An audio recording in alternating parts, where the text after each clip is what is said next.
হরে কৃষ্ণ।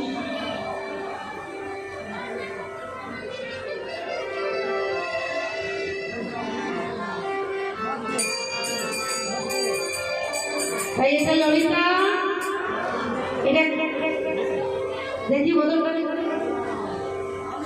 এই যে ললিতা রে, এই তোর পাশের কপিটা কে রে? এই বিশাখা তোর পাশের কপিটা কে রে?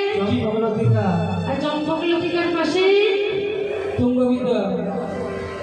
এই তুঙ্গবিদ্যা এটা কে রে? এত মোটা সোটা কপি এর আগে তো কোনোদিন দেখিনি। বাবা রাসমঞ্চে তো এমন কপি ছিল না। আমার ভয়ে থরথর করে কাঁপছে। তুমি কে হে? এই তুমি কে গো? শ্বেত গোপী। ও মায়েরা, শ্বেত গোপী নাম শুনেছেন? ললিতা, বিশাখা, চিত্রা, চম্পকলতা, সুদেবী, রঙ্গদেবী, তুঙ্গবিদ্যা, ইন্দুরেখা, তাই তো? তাহলে শ্বেত গোপীটা আবার কোথা থেকে এলো?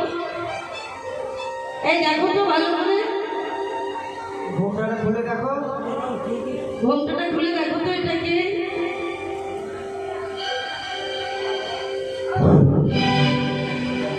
ও মা গো, ও বলো না, এ তুমি কি করলে? তুমি জানো না যে রাসমঞ্চে কোনো পুরুষ আসতে পারে না? শোনো বলো না, আমি তোমাকে অভিশাপ দিলাম, তুমি আজ থেকে গোপেশ্বর, আজ থেকে গোপেশ্বর, আজ থেকে গোপেশ্বর, ওই গোপীগণের ঈশ্বরে আজ থেকে গোপেশ্বর, ওই গোপীগণের ঈশ্বর আজ থেকে গোপেশ্বর, গোপীগণের ঈশ্বর আজ থেকে গোপেশ্বর। প্রভু, আমি গোপেশ্বর হয়ে থাকলাম, কিন্তু বলো দয়াময়, যে রসের রস আমি পান করতে পারলাম না, তাহলে সেই রস আমি কবে দর্শন করবো?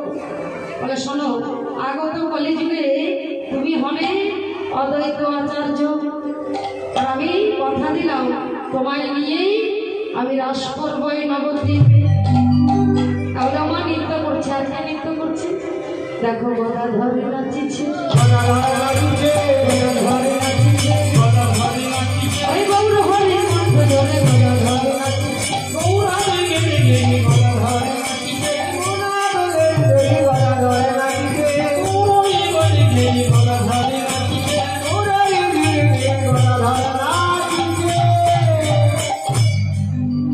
এই গদাধর হচ্ছে না রাধার কিঞ্চিত অংশ। তাই গৌর হরি যখন নৃত্য করছে, বহু প্রসারিত করে,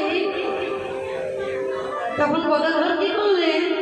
না, গৌর হরির কণ্ঠটা জড়িয়ে ধরলেন, আর কণ্ঠটা জড়িয়ে ধরে যেই না নৃত্য করছে, আর গৌর হরি সে রাধারানীর ভাবে নৃত্য করছে। আর কে নৃত্য করছে? দেখো সুভাষ ঠাকুর নাচিছে, সুভাষ ঠাকুর নাচিছে, সুভাষ ঠাকুর নাচিছে, সুভাষ ঠাকুর নাচিছে, জানাঙ্গে নাই গৌর নাচে, সুভাষ ঠাকুর নাচিছে, জানাঙ্গে নাই গৌর নাচে, সুভাষ ঠাকুর নাচিছে, জানাঙ্গে নাই গৌর নাচে, সুভাষ ঠাকুর নাচিছে, জানাঙ্গে নাই গৌর নাচে, সুভাষ ঠাকুর নাচিছে। আর পঞ্চতন্ত্র নৃত্য করছে মায়েরা। আপনারা পঞ্চতন্ত্রের ছবি দেখেছেন তো? তাহলে পঞ্চতন্ত্রের মধ্যে মাঝখানে কে থাকে? মা, মাঝখানে থাকে আমার গৌর হরি, আর গৌর হরির ডান দিকে কে থাকে? দাদা নিতাই চাঁদ, আর নিতাই চাঁদের পাশে কে থাকে? অদ্বৈত আচার্য। আর গৌর হরির বামে কে থাকে? গদাধর, আর গদাধরের বামে শ্রীবাস ঠাকুর। দেখবে এই যে পঞ্চতত্ত্ব তো আপনারা সেবা দেন, তাই না? তাহলে তুলসী পত্র সবাইকে দেয়? হ্যাঁ, তুলসী পত্র চরণে দেবেন কার? গৌর হরি, নিতাই চাঁদের দেবেন, আর অদ্বৈত আচার্যের দেবেন, আর গদাধরের বক্ষে দেবেন, আর শ্রীবাস ঠাকুরের মস্তক দেবেন। তাই পঞ্চতত্ত্ব নৃত্য করছে, আর নৃত্য দর্শন করছে কারা? না, নদিয়ার কিছু নাগরিক। আর এই নদিয়ার নাগরিক দর্শন করছে, আর দর্শন করে হলো কি না, তারা কলসিগুলো জলে ভাসিয়ে দিলেন। তারা যাচ্ছিলেন সুরধলিতে জল আনতে, আজ তারাও নৃত্য করতে লাগলেন। আরে নাচে নদের নাগরী, নাচে নদের নাগরী, নাচে নদের নাগরী, নাচে নদের নাগরী, উলুগাই যত নারী নাচে নদের নাগরী, উলুগাই যত নারী নাচে নদের নাগরী, উলুগাই যত নারী নাচে নদের নাগরী, উলুগাই যত নারী নাচে নদের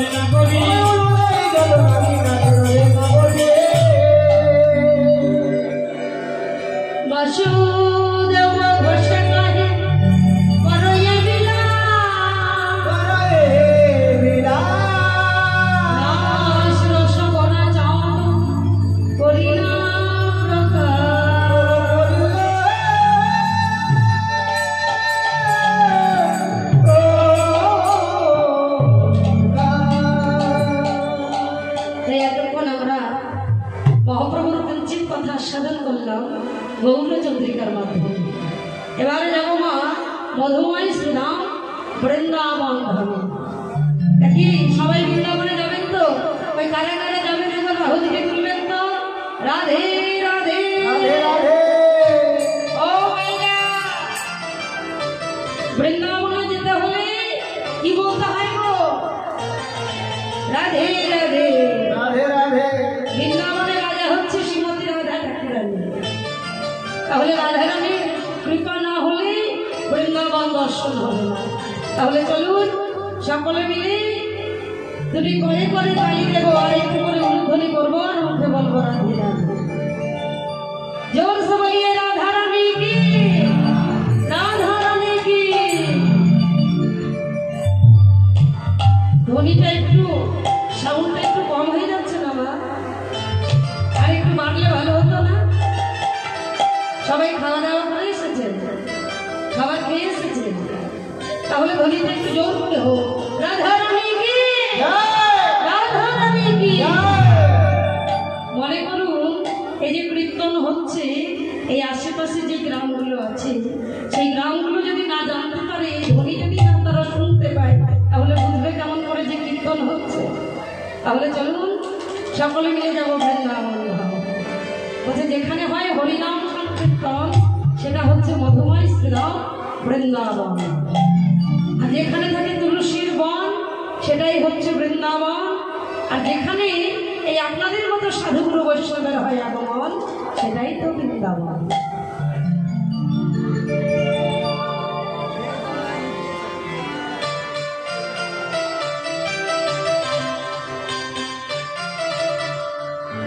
বৃন্দাবন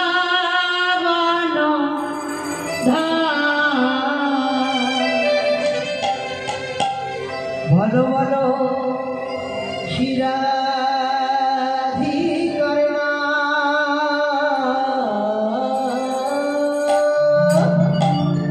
লেহলে লেহলে রাধা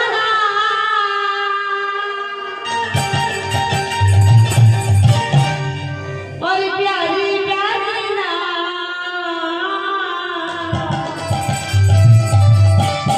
তোহলে কি নেবেন মাইরা? আমি আপনাদেরকে কিছু দিতে পারবো? দেওয়ার মতো কিছু আছে? কিচ্ছু তো দিতে পারবো না। তাহলে কি নেবেন? রাধা নাম। তোহলে তোহলে রাধা नाम, तेरा जीवन बन जाएगा।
তোলে তোলে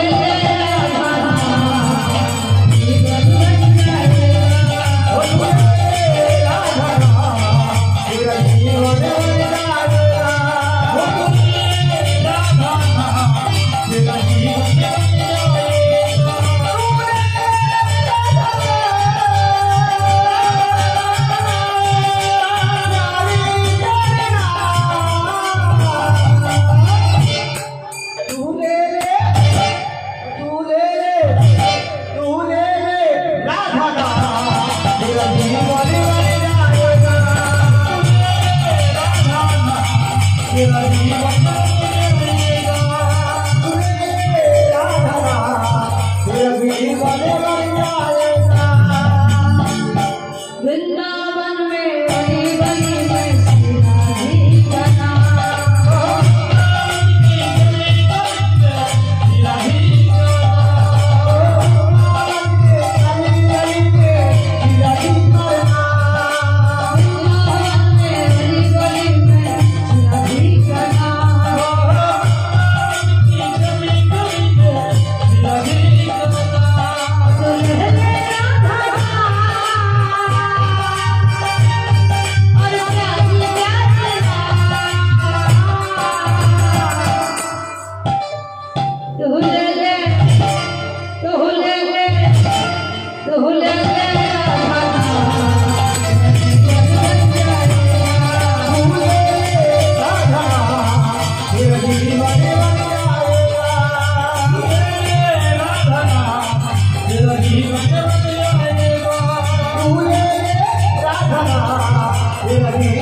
মধুরসী বৃন্দাবন ধাম।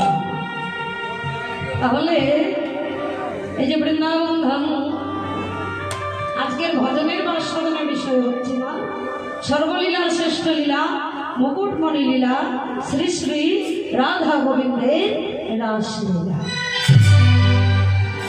তাহলে রাস হচ্ছে তিন প্রকার, রয়কার দন্তস্ব রাস, রয়কার মধ্যাহ্নস্ব রাস আর রয়কার তালে বিশ্ব রাস।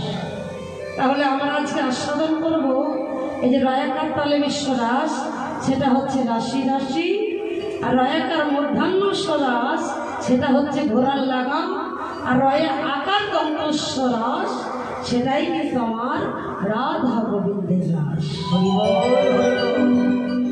এই যে রয়া আকার দন্তস্ব রাস, তোমার যদি আকারটা তুলে নিই তাহলে কি থাকবে গো? রদন্তস্ব।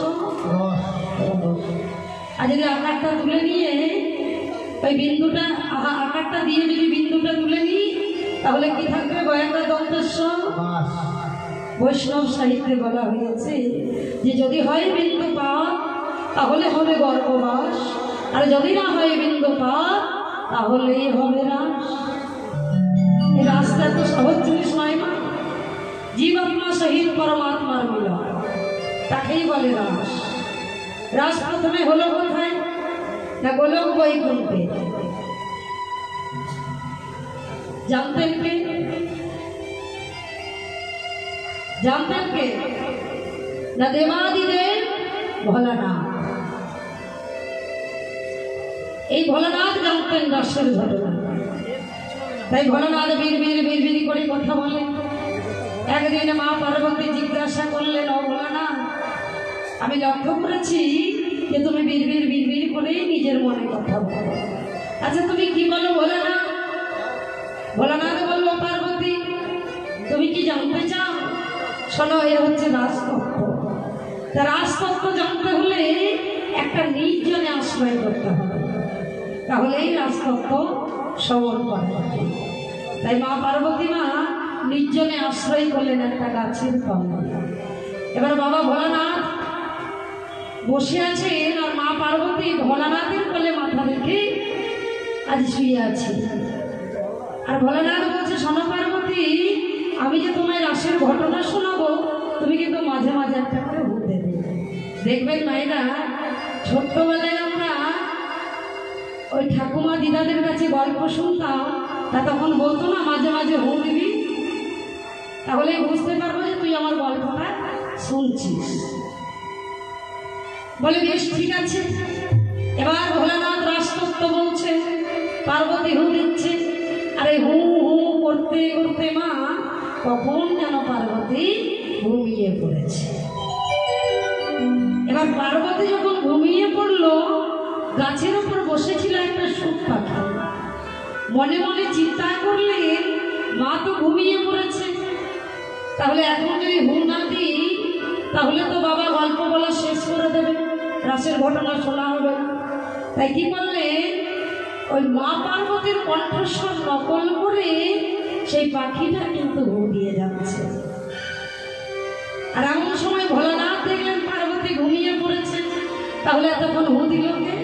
না, এদিক ওদিক তাকিয়ে দেখতে দেখতে দেখলেন যে গাছের ডালে বসে আছে একটা সুখ পাখি। ভোলানাথ মনে মনে চিন্তা করলে, এই পাখিটা তো রসের ঘটনা জেনে গেল।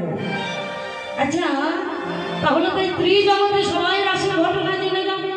বলে না না, তাহলে এই পাখিটাকে বধ করতে হবে। তাই ভোলানাথের হাতে ছিল ত্রিশূল। ত্রিশূলকে আদেশ করলো, যাও এক্ষুনি গিয়ে তুমি ওই পাখিটাকে বধ করিস। ওমা পাখি উড়ে উড়ে উড়ে উড়ে যাচ্ছে, ত্রিশূল কিন্তু পেছন পেছন যাচ্ছে। গভীর এক বনের মধ্যে ধ্যান করছিলেন এক মণি, যার নাম হচ্ছে ব্যাসদেব। তা ব্যাসদেবের কাছে গিয়ে বলল, পিতা তুমি আমায় রক্ষা করো। বলে কেন? না দেখো, আমি রাশির ঘটনা জেনে গেছি, তাই আমায় হত্যা করতে চাইছি। আচ্ছা, তাহলে তো তোমার মৃত্যু হলে হবে না, কিন্তু শোনো, আমিও তোমায় আশ্রয় দিতে পারবো না। তুমি এক কাজ করো, আমার স্ত্রী কটিকা ওই পুকুর ঘাটে স্নান করছে। ওমা, তখনকার যুগে তো আর বাথরুম ছিল না, আর কলও ছিল না। হ্যাঁ, তখন পুকুর ঘাটেই মায়েরা স্নান করতেন। বলে যাও তুমি ওই পুকুর ঘাটে চলে যাও। সেই পাখি উড়ে উড়ে যাচ্ছে, ঠিক সেই সময় ওই বটিকা দেবী স্নান করে চুল ঝাড়ছে। আর সেই পাখিটা কি করলো, সেই মুখদ্বারে প্রবেশ করল। ফলে হলো গর্ভবতী। তা দেখবেন মায়েরা, মায়েদের আমাদের সব গর্ভে সন্তান এলে সেই সন্তান ভূমিষ্ঠ হয় 10 মাস 10 দিন পর, কিন্তু এই সন্তান আর ভূমিষ্ঠ হয় না। এই সন্তান ভূমিষ্ঠ হয় না, ত্রিশূল কিন্তু চারপাশে ঘুরছে। যখনই ভূমিষ্ঠ হবে তখনই তাকে বধ করব। এবার যখন 18 বছর হতে চলল, তখন ব্যাসদেব কি করলেন না, ভোলানাথের কাছে গেলেন। আর ভোলানাথের কাছে গিয়ে বললেন, হে ভোলানাথ, আমার স্ত্রী মটিকা সে তো কোনো অপরাধ করেনি, তাহলে তাকে কেন এত শাস্তি দিচ্ছ? ভোলানাথ, ফিরিয়ে নাও তোমার ত্রিশূল। ভোলানাথ কি করলেন, মা ত্রিশূল ফিরিয়ে দিলেন। আর ঠিক সেই সময় মায়ের গর্ভ হতে দৈববাণী হলো, মা আমি ভূমিষ্ঠ হব, কিছুক্ষণের জন্য যেন মায়া ত্যাগ করা হয়। কতক্ষণ? দেখবেন মায়েরা, একটা হরিণের বা একটা গরুর শিঙে যদি সর্ষে দেওয়া হয়, সেই সর্ষেটা ঠিক মাটিতে পড়তে যতক্ষণ, ততক্ষণের জন্য মায়া ত্যাগ করা হলো। সন্তান ভূমিষ্ঠ হলো। আর ভূমিষ্ঠ হয়ে আর সেই 18 বছরের ছেলেটা আজ ছুটতে ছুটতে চলে যাচ্ছে। আজ পিতা দৌড়ে দৌড়ে যাচ্ছে, যেও না। মা বটিকা যাচ্ছে ছুটতে ছুটতে, যেও না।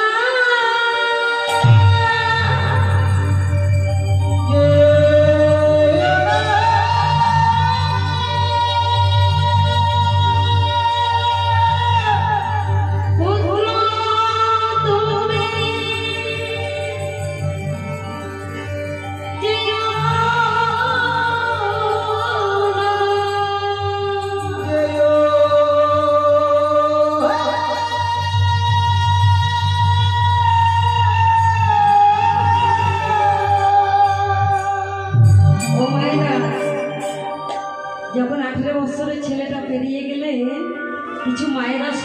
করছিলেন পুকুর ঘাটে, তখন তারা লজ্জা নিবারণ করল না। কিরাজ বৃদ্ধ ব্যাসদেব যখন পেরিয়ে যাচ্ছে, তখন মায়েরা লজ্জা নিবারণ করছে। বৃদ্ধ ব্যাসদেব জিজ্ঞাসা করলেন, ওমা একটু আগে পেরিয়ে গেলেন 18 বছরের একটা ছেলে, তাকে দেখে তোমরা লজ্জা নিবারণ করলে না, আজ আমায় দেখে তোমরা লজ্জা নিবারণ করছো? বলে একটু আগে যিনি পেরিয়ে গেলেন উনি হলেন মায়ামুক্ত জীব, কিন্তু আপনি তো মায়াবদ্ধ জীব, আপনার মধ্যে কামনা আছে, বাসনা আছে। তাহলে আজকে রাসের বক্তা হচ্ছেন কে? না শ্রীপাদ সুখদেব গোস্বামী, আর সেটা হচ্ছে রাজা পরীক্ষিত। ও মায়েরা, আজকে তো জাগরণ, তাই না? আজকে রাত 3টা জাগতে হয়, তা সবাই জাগবেন? সবাই জাগবেন তো আজকে? হ্যাঁ, কথা দিচ্ছেন? আজকে রাতে ঘুমের ছুটি, কাল রবিবার, তাই তো? দেখবেন স্কুল কলেজ অফিস সব ছুটি থাকে, তাই না? তাই আজকে রাত্রিটা আমাদের ঘুমের ছুটি। ছুটি হবে তো? একটু পরই বাড়ি চলে যাবে ঘুমানোর জন্য। আজকে রাতে ঘুমের ছুটি, চোখের পাতা খুলে রাখবো, কাটবে বহর হরি নামে, আনন্দেতে মরা না।